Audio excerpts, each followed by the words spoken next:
இன்னைக்கு மேக்னட்டிசம் காந்தம் படிக்க போறோம். இதுல இன்னைக்கு லாங் கொஸ்டின் ஒரு கொஸ்டின் பார்க்க போறோம். பயோட் சேவர்ட் லா. இந்த கொஸ்டினை முதல்ல இந்த ஆன்சர் பார்க்கறதுக்கு முதல்ல அடிப்படையான விஷயத்தை நம்ம தெரிஞ்சுக்கிடுவோம். ஒரு கடத்தியில வயர்ல மின்னோட்டம் பாஞ்சா அதை சுத்தி காந்தம் உருவாகும். இப்ப இந்த இடது பக்கம் இருக்கு பாத்தீங்களா, இதுல மின்னோட்டம் பாயுது இந்த வயர்ல. அப்படி பாயும் போது அதை சுத்தி காந்தமானது உருவாகுது. இதுதான் அந்த காந்த புலம். சுத்தி ரவுண்டா இருக்கு பாத்தீங்களா, அந்த மாதிரி காந்த புலம் உருவாகுது. இதே மாதிரி நீங்க ஒருவேளை அந்த அதே வயரை நல்லா வளைச்சு வச்சீங்கன்னா உங்களுக்கு எப்படி காந்த புலம் உருவாகுதுன்னு பாருங்க. இந்த இடையில என்னன்னு பாத்தீங்கன்னா, காந்தப்புலம் இந்த வயரு, அதாவது ஒரு வளைய மாதிரி இருந்ததுன்னா அந்த வளையத்துல காந்தப்புலம் இடையில எப்படி இருக்குன்னு பாருங்க. இப்ப ஒரு மின்னோட்டம் போகுது, இந்த மின்னோட்டத்தை சுற்றி காந்தப்புல கோடுகள் உருவாகுது. நான் சொன்ன மாதிரி இந்த மத்தியில இந்த மாதிரி உருவாகுது. அப்போ அந்த காந்தப்புலம் உருவாகிறது இந்த வலதுகை பெருவிரல் விதி. அதாவது வலதுகை கட்டை விரலை நல்லா மேல வச்சுக்கிட்டீங்கன்னா, அதே மாதிரி விரல்களை இப்படி வச்சுக்கிட்டீங்கன்னா கரண்ட் மேல போகும்போது, அதாவது மின்னூட்டமானது இப்படி மேல போகும்போது காந்தப்புலம் இந்த மாதிரி சுத்தி வரும். இதான் வலது கை விதி. இப்போ இந்த வயர்ல காந்தம் போகுது. அப்ப இந்த மின்னோட்டமானது இந்த பேப்பருக்குள்ள போகுது. பேப்பரை விட்டு வெளியில வருதுங்க.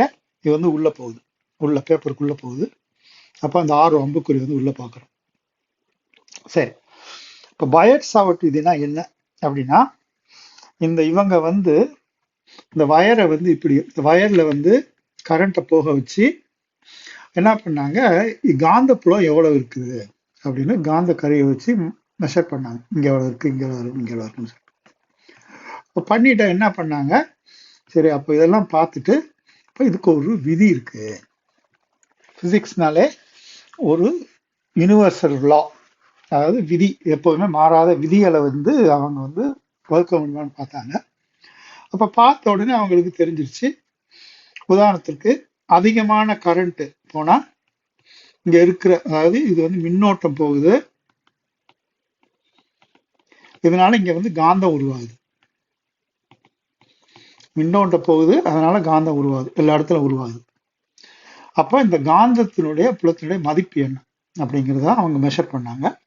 அப்ப சிம்பிளான விஷயம்தான். நிறைய அதிகமான மின்னோட்டம் போனா அதிகமான காந்தப்புலம் உருவாகும். பக்கத்துல இருந்தா நிறைய காந்தப்புலம் இருக்கும், தூரத்துல போக போக கம்மியாகும். அதுக்கு ஏற்கனவே நம்ம கூலும் விதியில பார்த்த மாதிரி 1/r². அப்போ இந்த லென்த் பொறுத்து, நீளத்தை பொறுத்து என்ன செய்யும், அந்த காந்தப்புலமானது அதிகமா இருக்கும். அப்போ அந்த மாதிரியா அவங்க அந்த விதியை கண்டுபிடிச்சு அவங்க பாருங்க கொடுத்துருக்காங்க. பாருங்க, காந்தப்புலம் அப்படிங்கிறது இந்த விதி நீங்க பாத்தீங்கன்னா, நம்மளுடைய எலக்ட்ரிக் ஃபீல்டுனா மின்புலமானது 1/4πε Q/r². அதே மாதிரி காந்தப்புலம் μ0 பெர்மியபிலிட்டி by 4π times r². இங்க இது ஒரு புள்ளி மின்புலம். இதுல எலக்ட்ரிக், இதுல புள்ளி மின்னூட்டம் இல்லையா. அது இங்க நம்மளுக்கு இந்த வயர் இருக்கு இல்லையா. அப்ப வயர் இருந்தா இந்த வயர்னால வர்ற காந்தப்புலம் எப்படி இருக்கும் அப்படின்னு சொல்லிட்டு அவங்க கெஸ் பண்றாங்க. எப்படி கெஸ் பண்றாங்கன்னு கேட்டீங்கன்னா, இப்ப இப்படி ஒரு புள்ளி வச்சுக்கோங்களேன். இப்ப இந்த இடத்துல நம்ம காந்த புலத்தை நம்ம பார்க்க போறோம். பி என்னன்னு பார்க்க போறோம். இப்ப இது வயரு. இப்ப முதல்ல பாருங்க, முதல்ல மின்னோட்டம் பாயணும், அதாவது மின் துகள்கள் ஓடணும். அப்பதான் காந்தப்புலம் உருவாகும். ஆனா எலக்ட்ரிக்ல மின் அது சாதாரண மின்னூட்டம் இருந்தாலே போதும், அது எங்கேயும் ஓட வேண்டியதில்லை. அப்போ இங்க பாருங்க, இந்த புள்ளியில என்ன காந்தப்புலம் இருக்குன்னா இங்க வந்து என்ன மின்னூட்டம் ஓடுது? 1 2 3 4. இப்போ எல்லா இடத்துலயும் மின்னூட்டம் ஓடுச்சுன்னா அங்கிருந்து வர்ற மின்புலம் வந்து என்ன செய்யும்? இந்த புள்ளியில எல்லா புள்ளியிலையும் வந்து விழுகும் இல்லையா? அப்போ அவங்க என்ன சொல்றாங்கன்னா, இந்த இதுல வந்து நம்ம சொன்ன மாதிரி அந்த மீ நாட் பெர்மியபிலிட்டி பை 4π தமிழ்ல பார்த்துக்கோங்க பை ஆர் ஸ்கொயர் கரெக்ட். ஆனா இந்த இடத்துல வந்து இங்க இருந்துச்சுன்னா இந்த இந்த இடத்துல வச்சுக்கோங்களேன். இந்த இடத்துல இதை வந்து என்ன பண்றாங்க, இது புரிஞ்சுக்கிறதுக்காக சின்ன சின்ன பகுதியா பிரிக்கிறாங்க. சின்ன சின்ன பகுதியா பிரிச்சு அது வந்து டிஎல்னு வச்சுக்கணும். டிஎல்ங்கிறது சின்ன சின்ன பெரிய டோட்டல் லென்த் வந்து எல். இதை சின்ன சின்னதா பிரிக்கிறாங்க. பிரிச்சு இந்த தூரம் வந்து ஆர்னு வச்சுக்கோங்க. ஓகே, இந்த ஆர் வந்து ஒரு இடத்துல வேறுபடும் பாருங்க. இங்க வந்து ஆர் அதிகமா இருக்கும், இங்க ஆர் கம்மியா இருக்கும். சும்மா ஆனா அந்த ஜெனரல் ஃபார்முலாக்காக ஆர் ஸ்கொயர் போட்டுருக்கோம். அப்ப இங்க இருந்துன்னா இந்த இந்த லென்த் எவ்வளவு? டிஎல் ஐ. இந்த இந்த இடத்துல இப்ப வந்து நான் அழிச்சிடுறேன். அழிச்சிட்டு நம்ம என்ன சொல்றோம், இந்த ஸ்ட்ரெயிட்டா இருந்துச்சுன்னா இந்த இடத்துல வந்து டிஎல் ஐ பை ஆர் இப்படி இருக்குன்னு வச்சுக்கோங்களேன். ஒரு உதாரணத்துக்கு இந்த இடத்துல வந்து என்ன, இந்த டிஎல்ல வந்து என்ன அப்படின்னு பார்த்தோம்னா, இங்க வந்து அவங்க என்ன சொல்றாங்க, இதனுடைய மதிப்பு வந்து இது வந்து தீட்டான்னு வச்சுக்கிட்டோம்னா டிஎல் ஐ சைன் தீட்டா. இந்த இடத்துல எதுக்கு நம்ம ஒன்னு போடல, ஏன்னா சைன் இது வந்து 90 டிகிரி, சைன் 90 வந்து 1, இங்க வந்து சைன் தீட்டா. அப்போ இந்த மின்னூட்டம் வந்து வெக்டார் குறியீட்டுல வந்து இது வந்து B = μ0 / 4π dl I / r square.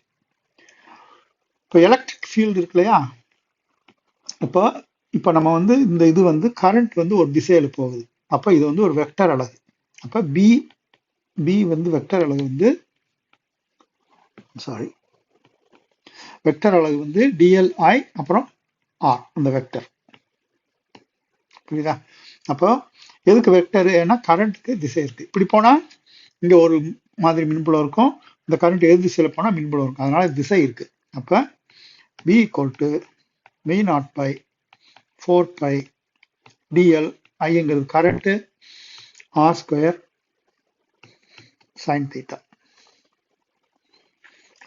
நம்மளுடைய எலக்ட்ரிக் ஃபீல்டு வந்து 1/4πε0 q/r ஸ்கொயர் நம்ம பார்த்தோம். ஸ்ட்ரெயிட் ஃபார்வர்டா பார்த்தோம். இப்போ இந்த இந்த ஏன்னா இப்போ இதுல வந்து எப்பவுமே எதுக்கு இங்க சைன் தீட்டா வரலன்னு நீங்க உங்களுக்கு தோணலாம். ஏன்னா அது வந்து ஒரு புள்ளி மின் தானே, அதனாலதான் உங்களுக்கு அந்த சைன் தீட்டா வரல. நம்ம நீளமான வயருக்கெல்லாம் நம்ம அதுக்கப்புறம் நம்ம வந்து டிரைவ் பண்ணோம், மறந்துடாதீங்க. ஸோ இப்போ அந்த இடது பக்கம் பாருங்க.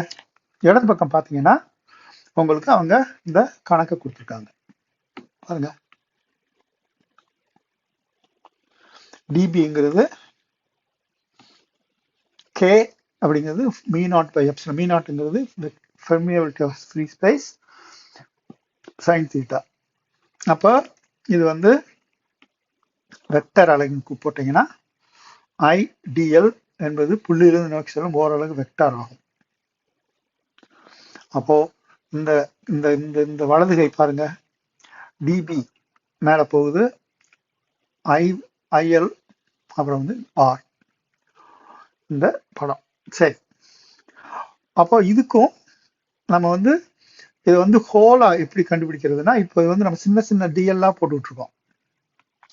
இதுவே வந்து இந்த வயர் லென்த்துக்கு என்ன அப்படின்னா, நீங்க இந்த இந்த சமன்பாடு போடணும், இந்த சமன்பாடு இதை கூட்டணும். அப்ப கூட்டும்போது அதனுடைய மதிப்பு வந்து உங்களுக்கு இந்த கடைசி கணக்குல கொடுத்துருக்காங்க. இதான் அந்த மதிப்பு, அதை பார்த்துக்கோங்க. அப்ப இந்த புள்ளி வந்து P வந்து கடைத்தின் மீது இந்த இடத்துல இந்த கடைத்திலேயே இருந்துச்சுன்னா அதுக்கு வந்து 0, ஏன்னா வந்து தீட்டா வந்து 0. செங்குத்தாக அமைந்தாலும் சொன்னால 90 டிகிரினா இது வந்து μ0 IDL / r ஸ்கொயர். அப்போ இதெல்லாம் நம்ம பார்த்துட்டோம். சரி, இப்போ என்ன அந்த கணக்கு அப்படின்னா என்ன அந்த 5 மார்க் கேள்வி என்னன்னா, இதுதான் 5 மார்க் கேள்வி. நீண்ட நேரான கடத்தினால் ஏற்படும் காந்தப்புலம் என்ன? இதுதான் 5 மார்க் கேள்வி. இதுல பாத்தீங்கன்னா நிறைய கசகசன் இருக்கு. ஆக்சுவலா ஒன்றும் இல்லை. இது என்னன்னா, முதல்ல வந்து நம்மளுக்கு என்ன தெரியும், இந்த இந்த ஃபார்முலா நமக்கு தெரியும். இங்க ஸ்டார்ட் பண்ணுவோம்.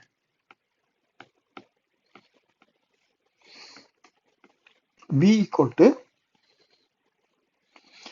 mu naught by 4 pi I dl sin theta by r square n. இப்போ இந்த I dl sin theta, இந்த dl sin theta by r square by n, இந்த ஃபார்முலாவை நல்லா மனப்பாடம் பண்ணி வச்சுக்கோங்க. சரி, இப்போ இந்த ஃபார்முலா இருக்கு. இப்போ நம்ம இந்த தீட்டாங்கிறது என்ன, இந்த வயர்ல, இந்த நீளமான வயர்ல வந்து இந்த பீனா இந்த ஆங்கிள் வந்து தீட்டா. ஓகேயா, இந்த ஆங்கிள் வந்து தீட்டா, இது வந்து டிஎல்.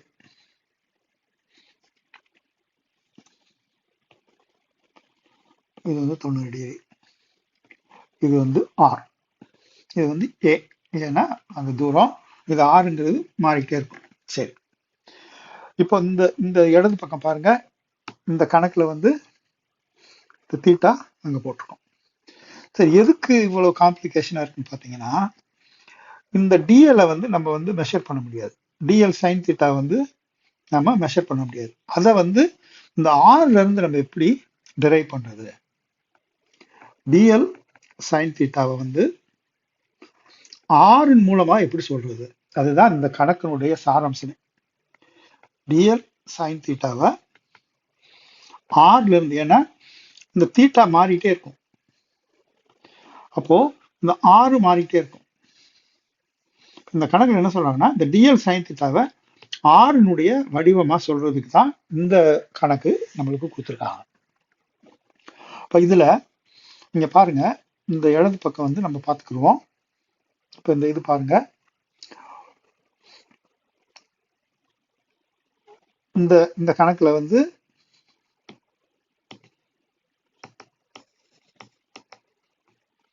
இது பாத்தீங்கன்னா, முதல்ல வந்து ஏ இந்த இந்த இந்த செங்குத்தா இந்த கோடு வரைகிறாங்க. பாத்தீங்கன்னா இந்த செங்குத்தானது முதல்ல வரைகிறாங்க. இது வந்து இங்க இந்த இந்த இதுக்கு வந்து 90 டிகிரி இருக்கு. அப்ப இது வந்து சைன் தீட்டா, இது வந்து தீட்டா. அப்போ இந்த இந்த கணக்குல பாருங்க, ஏபிசி இந்த இதுல வந்து சைன் தீட்டாங்கிறது வந்து ஏசி பை ஏபி. அப்ப இந்த ஏசியை கண்டுபிடிச்சாச்சு.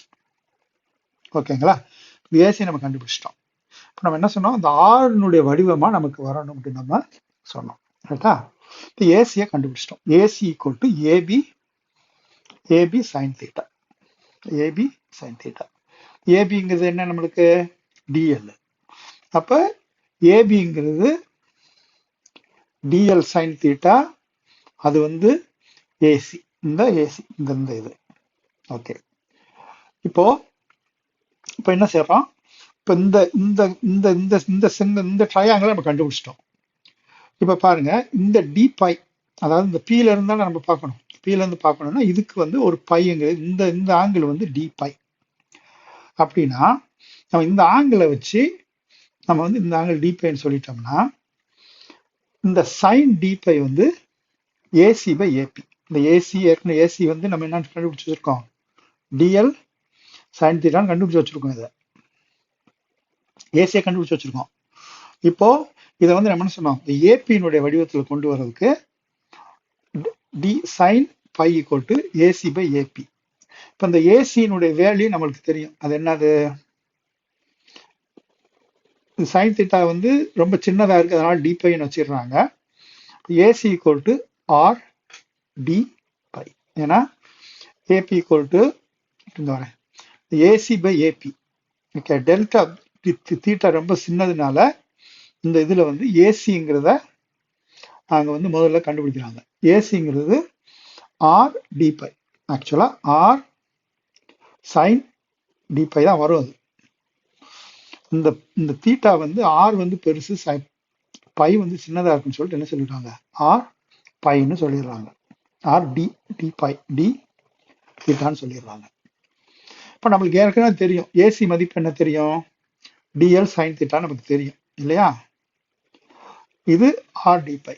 அப்போ இந்த முதல் கணக்குல வந்து நம்ம போட்டோம்ல, இந்த இந்த ஈக்குவேஷன் நம்ம போட்டோம் இல்லையா, இதுல வந்து இந்த டிஎல் சைன் தீட்டா பதில் இப்போ என்ன போடலாம் நம்ம, b equal to v0 by 4 pi I by r square dl sin theta பதில் r d pi அப்படின்னு போட்டலாம். இந்த பாத்தீங்களா இந்த ஈக்குவேஷன் பாருங்க. இப்ப இங்க வந்து கான்செப்ட் ரொம்ப சிம்பிள். இந்த தீட்டா வந்து இந்த வயர்ல ஏற்படுறது, இந்த இந்த பீல இந்த ஆர்னுடைய வடிவம், இந்த தீட்டா என்னங்கிறத நம்ம கண்டுபிடிக்க போறோம். இப்போ இந்த தீட்டாவும் ஆர் வரணும்னா முதல்ல இங்க ஒரு செங்குத்தான இதை வரைகிறோம். இப்போ இது வந்து AC equal to DL sine theta, இதே ஏசி வந்து ஆர் டி பை அல்லது R sine theta D by, இது எதிர்பக்கம் தானே. இப்போ இது வந்து கர்ணம், அப்போ ஆர் டி பை. அப்போ அதை வந்து என்ன செய்யறாங்க, ஃபைனலா நம்மளுக்கு வந்து இந்த மாதிரி போட்டுடுறாங்க. இப்போ இந்த கோணம் ஏக்கும் ஓஏபி, இந்த ட்ரையாங்கிள், இப்போ அதை மறந்துடுங்க. இப்போ அடுத்த ஸ்டெப்பு, இது வந்து முதல்ல அது போட்டோம் ஓகேங்களா, இது வந்து ஈஸியா போட்டாச்சு, இது வந்து ஈஸியா போட்டோம். இப்போ அடுத்து வந்து என்ன பண்றோம், இந்த ஏஆர் மொத்தமா வந்து டிபி என்ன இருக்கும், இந்த இதுல வந்து இந்த ஓபிஏல வந்து ஏஓ வந்து காஸ் தீட்டா ஏ இல்லையா. இப்போ வந்து இந்த A by cos theta R equal to, இது பாருங்க, R equal to A by cos theta cos phi, R equal to A by cos phi, ஆமா A by R equal to cos phi, R equal to A by cos theta. இப்போ நம்மளுக்கு ஏற்கனவே தெரியும் இந்த R வந்து இங்க ஏற்கனவே பார்த்துருக்கோம், மியூ நாட் ஐ ஆர்னு தான் நம்ம போனதுல போட்டோம் இல்லைங்களா, ஐ ஆர்னு தான் நம்ம போட்டோம், இந்த இங்க ஐ ஆர்னு போட்டோம். இந்த ஆரை வந்து இப்போ என்ன கண்டுபிடிச்சிருக்கோம், ஏ பை காஸ் பேன்னு கண்டுபிடிச்சிருக்கோம். பார்த்தீங்களா இந்த டெல்டா, இந்த இந்த இதை வந்து காஸ் பேன்னு கண்டுபிடிச்சிருக்கோம். அப்போ இதை வந்து நம்ம என்ன பண்றோம், ஏ பை காஸ் தீட்டான்னு போடுறோம். இப்போ பார்த்தீங்கன்னா காஸ் தீட்டா டிக்யூன்னு வந்தது, இது அப்படியே மேலே போயிடுது பாருங்க. இந்த ஏ பை காஸ் தீட்டா, ஏ கீழே நின்றுது, காஸ் தீட்டா வந்து மேலே போயிடுது. இப்போ பாருங்க நம்ம வந்து இந்த இதை கண்டுபிடிக்கணும்ட்டா இந்த ஆரை ஒவ்வொரு இதுலையும் கண்டுபிடிச்சிட்டு இருக்க முடியாது. இதுல மத்தியில என்ன இருக்கு, அந்த நீளத்தை மட்டும் ஏ மட்டும் தெரிஞ்சா நம்ம கண்டுபிடிச்சலாம்னு சொல்லிட்டு இந்த ஃபார்முலா இப்ப கடைசியில் எப்படி வந்திருக்கு, mu naught by mu not I by 4 by A cos by D by. இப்ப டிபிங்கிறது ஒரு சின்ன பகுதிக்கு மட்டும். இப்ப இதையே வந்து மொத்தமா கண்டுபிடிக்கணும்னா இந்த டிபி போடணும், போட்டா காஸ் பை டி பை. இது வந்து காஸ் சிக்மா காஸ் பைங்கிறது வந்து அதாவது மைனஸ் பை 1 பை 2. இந்த பை 1 இங்க இருந்து பை 1, இது வந்து அப்படியே அந்த கடைசி வரைக்கும் பை 2 வரைக்கும், இது பை 1, இது வந்து கடைசி வரைக்கும் பை 2, ஏன்னா இந்த ஹோல் லென்த்துக்கு. அப்ப sine by 1 plus sine by 2 N P equal to, இப்போ இந்த வேல்யூ வந்து இப்போ இது வந்து பை 1 பிளஸ் பை 2 வந்து எவ்வளவு, 90 டிகிரி. அந்த phi 1 plus phi 2 equal to 90 degree. ஈரிலா நீளம், ஈரிலா நீளம்னா என்ன, அந்த லென்த் வந்து பயங்கரமான அதிகமா இருந்ததுன்னா இந்த பை 1 வந்து 90 டிகிரி ஆயிடும், பை 1 பை 2 90 டிகிரி ஆயிடும் பாருங்க. இது வந்து பை, இது வந்து அப்படியே பயங்கரமா போயிட்டே இருக்குன்னு வைங்க, அப்ப இந்த லென்த் வந்து என்ன ஆயிரும், இது வந்து 90 டிகிரி ஆயிரும். அப்ப அதுவும் என்ன செய்யும், 90 டிகிரி ஆயிரும். அப்ப சைன் 90 எவ்வளவு நம்மளுக்கு 1. அப்ப இது வந்து 2n. அப்ப b equal to mu not I by 2 pi AN, 2 pi A 4 by A, அந்த 2 காலி ஆயிடும், 2 பை என். இப்போ பிங்கிறது வெக்டரு, என்னங்கிறது வந்து ஓரலகு வெக்டர். இவ்வளவுதான் ஸ்ட்ரெயிட் லைனுக்குள்ள ஈக்குவேஷன் இவ்வளவுதான். இந்த கணக்கு வந்து இதோட நம்ம முடியுது. நம்ம வந்து சிம்பிளிசிட்டியா சொல்றதுக்காக இதோட இந்த கணக்கு முடிச்சுக்கிடுவோம். சிம்பிளா வந்து இந்த இதுல நீங்க நினைவு வச்சுக்கிறது, டிஎல் சைன் தீட்டாவில் ஆரம்பிக்கிறோம், ஏசியை கண்டுபிடிக்கிறோம், ஏசியில இருந்து ஆர் டி பைன்னு கொண்டு வர்றோம். இங்க பாருங்க டிஎல் மற்றதெல்லாம் விட்டுறேன் நான், புரியுதுங்களா, மற்றதெல்லாம் விட்டுறேன். DL sine theta R sine பைன்னு கொண்டு வர்றோம், அதுல இருந்து ஆர் பைன்னு கொண்டு வந்துடுறோம். ஓகேங்களா? ஆர் டி பைன்னு கொண்டு வர்றோம், சாரி ஆர் டி பைன்னு கொண்டு வர்றோம். கொண்டு வந்துட்டு அப்புறம் இதை வந்து மறுபடியும் இந்த ஆரை வந்து டி பையெல்லாம் மெஷர் பண்ணிட்டே இருக்க முடியாது அப்படின்னு இந்த பையனுடைய வேல்யூல இருந்து வரணும்னு சொல்லிட்டு என்ன பண்றோம், இதை வந்து கிளியரா ஒவ்வொரு ஸ்டெப் பை ஸ்டெப்பா கொண்டு போய் இங்க கொண்டு வந்து நிப்பாட்டிடுறோம். அப்ப நீங்க மனப்பாடம் பண்றது, நீங்க எதை மனப்பாடம் பண்ணிக்கிறணும், இந்த கணக்கு வந்துச்சுன்னா இதை மனப்பாடம் பண்ணிக்கிறணும். இதை பி ஈக்குவல் டு இதை மனப்பாடம் பண்ணி வச்சுக்கணும். மற்ற ஸ்டெப் எல்லாம் போட்டுட்டே வாங்க. ஸ்டெப்பு வந்து போட்டுட்டு வரும்போது எங்க மிஸ்டேக் விட்டாலும் கடைசியில என்ன செஞ்சிடணும், இந்த இடத்துல வந்து கொண்டு வந்து நிப்பாட்டிடணும். இப்போ உங்களுக்கு வந்து மார்க் கிடைச்சிடும். தேங்க்யூ.